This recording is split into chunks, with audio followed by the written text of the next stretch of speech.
बंगाल चुनाव में मिली हार के बाद से ममता बनर्जी काफी शॉक में हैं। उन्हें अभी भी यकीन नहीं हो रहा कि वो हार गई हैं। उनके इस हार के पीछे चुनाव आयोग की बेईमानी और बीजेपी की साजिश उन्हें दिखाई दी। यहां तक कि उन्होंने इसे सियासी परंपरा को ही दरकिनार कर दिया, जब आमतौर पर चुनाव हारने के अगले दिन इस्तीफा देने का चलन रहा है। ममता बनर्जी की झुंझुलाहट उनकी प्रेस कॉन्फ्रेंस में साफ तौर पर नजर आई, जिसके बाद उन्होंने फिर से चुनाव आयोग पर निशाना साधा। हालांकि ममता के पास इस्तीफे के लिए अभी वक्त है। पश्चिम बंगाल विधानसभा का मौजूदा कार्यालय 7 मई तक है। ऐसे में 7 मई के बाद ममता बनर्जी आधिकारिक तौर पर मुख्यमंत्री मानी नहीं जाएगी। 8 मई को राज्यपाल सदन भंग ही कर देंगे। सदन भंग होते ही सभी विधायकों की सदस्यता स्वतः रद्द हो जाती है।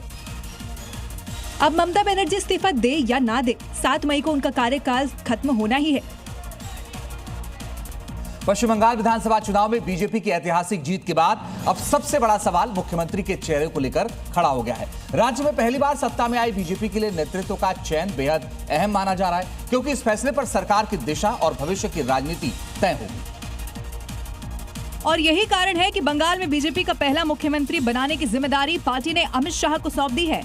अब अमित शाह राज्य के नवनिर्वाचित विधायकों और नेतृत्व के साथ बैठक करेंगे, ताकि मुख्यमंत्री और कैबिनेट के नामों पर अंतिम फैसला लिया जा सके।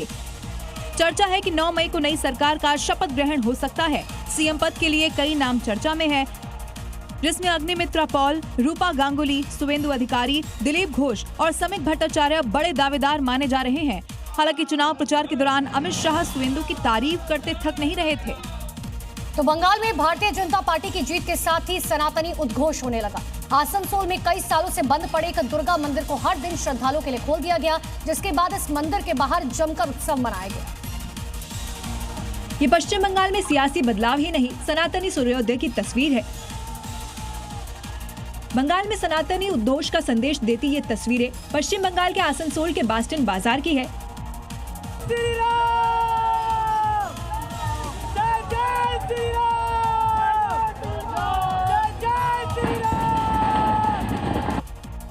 जहां उस दुर्गा मंदिर के कपाट खुले जो 15 सालों से बंद पड़े थे, जिन्हें सिर्फ बड़े त्योहारों पर ही खोला जाता था। लेकिन अब बीजेपी के सत्ता में आते ही पहले इस बंद पड़े मंदिर के दरवाजे खोले गए और फिर वहां सनातनी उत्सव मनने लगा। और अब देखिए दिल्ली से जुड़ी 5 बड़ी खबरें। उत्तरी दिल्ली के बुराड़ी में एक दर्दनाक हादसा हो गया। यहाँ 2 साल की मासूम की नाले में गिरने से मौत हो गई। घटना के बाद से लोगों में काफी गुस्सा है। प्रशासन की लापरवाही पर सवाल उठाए गए। फिलहाल पुलिस मामले की जांच कर रही है। दिल्ली पुलिस ने दिन दहाड़े हुई लूट का पर्दाफाश कर 4 आरोपियों को गिरफ्तार कर लिया है। साथ ही आरोपियों से 26,000 कैश और लूट की रकम बरामद की गई है। पुलिस ने बताया मुख्य आरोपी पहले डिलीवरी बॉय था।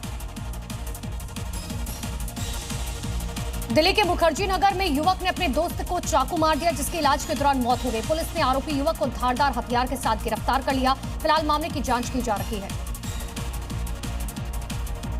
टेरर फंडिंग के मामले में जेल में बंद बारामूला के सांसद राशिद इंजीनियर को दिल्ली हाईकोर्ट ने जमानत दे दी है। कोर्ट ने राशिद को 10 मई तक उनके बीमार पिता से मिलने की इजाजत दी है। राशिद इंजीनियर के पिता एम्स में भर्ती हैं। राजधानी दिल्ली में अचानक मौसम में हुए बदलाव से लोगों को गर्मी से राहत मिली। रात तकरीबन 8:30 बजे कई इलाकों में तेज आंधी के साथ बारिश हुई। तेज हवा के साथ आई बारिश से तापमान में भारी गिरावट दर्ज की गई।